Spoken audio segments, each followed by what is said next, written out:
జై వీరబ్రహ్మ జై గోవిందమాంబ జై. నేను మీ కృష్ణమాచార్య శ్రీ బ్రహ్మపదం. 2024 సంవత్సరం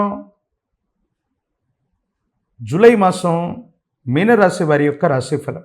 శివాయ బ్రహ్మణే నమ, వీరబ్రహ్మేంద్ర స్వామినే నమో నమ. ఓవైపేమో ఈనాటి శని ఫలితం, మరోవైపేమో జన్మరాశిలో రాహు సంబంధమైనటువంటి స్థితి. మరి ప్రశ్నాశాస్త్రాన్ని అనుసరించి చూస్తే బుధుడికి సంబంధించిన ఫలితం. జీవన గమనంలో స్థానబలం కోల్పోయాం. అపోహలు అపార్థాల ఫలితంగా చేయని పొరపాటికి మనం శిక్షణ అనుభవిస్తూ ఉన్నాం. కొన్ని మాసాలుగా జీవితం స్తంభించిపోయింది. ఏం చేయాలో అర్థం కావటం లేదు. జీవన గమనంలో ఏం చేసినా కూడా ప్రతికూలవంతమైనటువంటి దశలే మనం ఎదుర్కొంటూ ఉన్నాం. వీటి నుండి బయటపడతామా లేదానన్న మానసికమైనటువంటి సంఘర్షణలో మీరు ఉంటారు. అయితే కాలం మీకు అనుకూలంగా మారబోతుంది.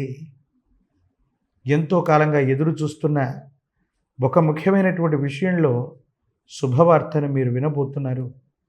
మీరు గనక చట్టపరమైన న్యాయపరమైనటువంటి అంశాలకు సంబంధించినటువంటి విషయం అవ్వచ్చు, వృత్తి ఉద్యోగ సంబంధమైనటువంటి స్థితిగతులకు సంబంధించిన విషయంలో అవ్వచ్చు, ఏవైనా ఇబ్బందులు సమస్యలు ప్రతిబంధకాలు ఎదుర్కొంటూ ఉన్నట్టయితే ఖచ్చితంగా మీరు విజయాన్ని సాధిస్తారు. మీ స్థానాన్ని పదిలం చేసుకోగలుగుతారు. ఎంతో కాలంగా శత్రువుల మీద ఆధిపత్యం చెలాయించడానికి, శత్రువుల మీద విజయాన్ని సాధించడానికి మీరు వేసే ప్రణాళికలు ఇప్పుడు సత్ఫలితాన్ని ఇవ్వబోతున్నాయి. శత్రువులు వాళ్ళంతటి వాళ్ళుగా మీ నుండి దూరం అవుతారు. కార్యాలయంలో పై అధికారుల యొక్క అనుకూలత, సహచరుల యొక్క సహాయ సహకారాల వల్ల మీరు అనుకున్నటువంటి చోటికి బదిలీ అవటమో, ఉద్యోగంలో కొత్త బాధ్యతలు స్వీకరించటమో అనివార్యమవుతుంది. భగవంతుడు కాలం మన పక్కన ఉన్నారు. ఎవరికి ఏ చెడుని మనం ఎప్పుడూ తలచలేదు. ఎందుకో విపత్కరమైనటువంటి పరిస్థితుల్లో ఈ ఇబ్బందులను మనం పొందామనుకుంటున్నటువంటి మీకు సానుకూలవంతమైనటువంటి స్థితిగతులు వస్తాయి. అనుకూలవంతమైనటువంటి పరిస్థితుల్లో జీవన గమనం అన్నటువంటిది సానుకూలంగా మారబోతుంది అనటంలో ఎటువంటి సందేహం కూడా లేదు. భార్య, భర్త, కుటుంబం, జీవితం, సంతానపరమైనటువంటి స్థితిగతుల గురించి ఎక్కువగా ఆలోచిస్తారు. గతంలో ఏర్పడ్డటువంటి ఎడబాట్లు తొలగిపోతాయి. దాంపత్య జీవితానికి సంబంధించిన స్థితిగతులు సానుకూలవంతమవుతాయి. అనుకూలవంతమైనటువంటి ఫలితాలు వచ్చేటువంటి అవకాశాలు కనపడుతూ ఉన్నాయి. సంతానపరమైనటువంటి విషయానికి సంబంధించిన పరిస్థితులు సానుకూలంగా ఉన్నాయి.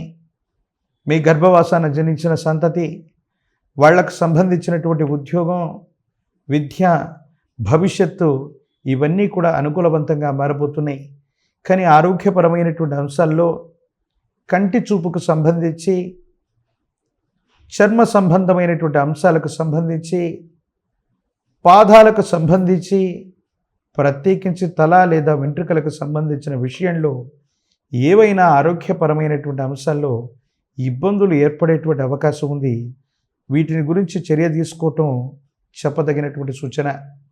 విరామం, విశ్రాంతి లేకుండా, ఆహారం నిద్ర వల్ల సమన్వయం లేకుండా, గతంలో జరిగినటువంటి ఎన్నో రకాలైనటువంటి అంశాలను గురించి ఆలోచిస్తూ మదన పడుతూ పోవటం వల్ల మీ ఆరోగ్యం దెబ్బతింటుంది. సమీపమైన భవిష్యత్తు బాగుంది. యోగదాయకమైనటువంటి ఫలితాలు తప్పకుండా పొందబోతున్నారు. భగవంతుడు కాలం మీకు అనుకూలంగా తీర్పు చెప్పబోతున్నాయి అనటంలో ఎటువంటి సందేహం కూడా లేదు. కొన్ని విషయాల్లో ఆర్థికపరమైనటువంటి అంశాల్లో ధనం ఖర్చు అవ్వవచ్చును కాక, కానీ అనుకూలవంతమైనటువంటి స్థితిగతుల్లోనే జీవన గమనం ఏర్పడబోతుంది.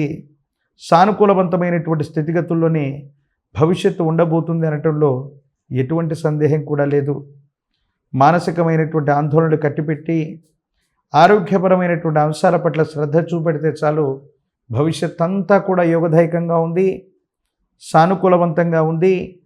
అనుకూలవంతమైనటువంటి స్థితిగతుల్లో జీవితం మారబోతుంది అనటంలో ఎటువంటి సందేహం కూడా లేదు. విద్యార్థులకు అనుకూలంగా ఉంది. నిరుద్యోగులకి యోగదాయకమైనటువంటి కాలం. కళ్యాణ సంబంధమైనటువంటి స్థితిగతులకి, వధూవరులకి కళ్యాణ గడియలు కలిసి వస్తాయి. ప్రత్యేకించి మీనరాశిలో ఉన్నటువంటి ప్రజా సంబంధమైనటువంటి బాంధవ్యాలు, రాజకీయపరమైనటువంటి రంగాల్లో ఉన్న వాళ్ళకి యోగదాయకమైనటువంటి ఫలితం. వృత్తి ఉద్యోగ సంబంధమైన విషయాల్లో ఉన్న వాళ్ళకి దూర ప్రాంతానికి బదిలీ అవ్వటం, విదేశాలు, ఇతర రాష్ట్రాలు, ఇతర దేశాలకు సంబంధించినటువంటి సంపాదన, విదేశాలకు సంబంధించినటువంటి ద్రవ్యాన్ని ఆర్జించగలిగినటువంటి యోగ్యత, లేదా దూర రాష్ట్రం, దూరదేశం, దూర ప్రాంతానికి సంబంధించినటువంటి మిత్రుల యొక్క సహాయ సహకారాల వల్ల ధనలాభ సూచన లేదా ఆకస్మికమైనటువంటి ధనలాభం, ఇవన్నీ కూడా మీనరాశి జాతకులకి కనపడుతూ ఉన్నటువంటి సందర్భం. ఏది ఏమైనప్పటికీ రాహు సంబంధమైనటువంటి తీవ్రతని, శని సంబంధమైనటువంటి ఏలినాటి శని ఫలితం, ప్రత్యేకించి ప్రశ్నాశాస్త్రాన్ని అనుసరించి వచ్చినటువంటి బుధుడి యొక్క ఫలితం, ఇవన్నీ కూడా సానుకూలవంతంగా ఉండటానికి దుర్గా స్వరూపమైనటువంటి అమ్మవారిని ఆరాధన చేయండి. రాహుకాల సమయాల్లో మీ సమీప ప్రాంగణంలోని అమ్మవారి యొక్క దేవీ దేవతా స్వరూపాలని నిమ్మడొప్పల మీద నువ్వుల నూనెతో దీపారాధన చేసి రాహుకాల సమయంలో దీపారాధన చేస్తే యోగదాయకమవుతుంది. సానుకూలవంతమైనటువంటి ఫలితాలు తప్పకుండా వచ్చేటువంటి అవకాశం ఉంది. ఈ భూమండలం మీద రాహువు యొక్క విశేషవంతమైనటువంటి అధిష్టాన దేవతా స్వరూపంగా దుర్గా అమ్మవారిని పూజించడంతో పాటు ప్రపంచవ్యాప్తంగా అత్యున్నతంగా మనకు కొలిచే శ్రీకాళహస్తీశ్వర భగవానుని గనక రాహుకాల సమయంలో ఆరాధన చేసిన, రాహుకాలంలో స్వామివారి అభిషేక క్రతువులో పాల్గొన్న జాతకంలోని సమస్తమైన దుర్యోగాలు తొలగిపోయి భగవత్ సంబంధమైనటువంటి అనుగ్రహం చేత యోగదాయకమైన ఫలితాలు తప్పకుండా వస్తాయి. సానుకూలవంతమైనటువంటి ఫలితాన్ని మీరు పొందేటువంటి అవకాశం కనపడుతుంది. మరిన్ని వీడియోలు చూడటానికి కన్నా మన ఛానల్ని లైక్ చేయండి, షేర్ చేయండి, తప్పకుండా సబ్స్క్రైబ్ చేయండి.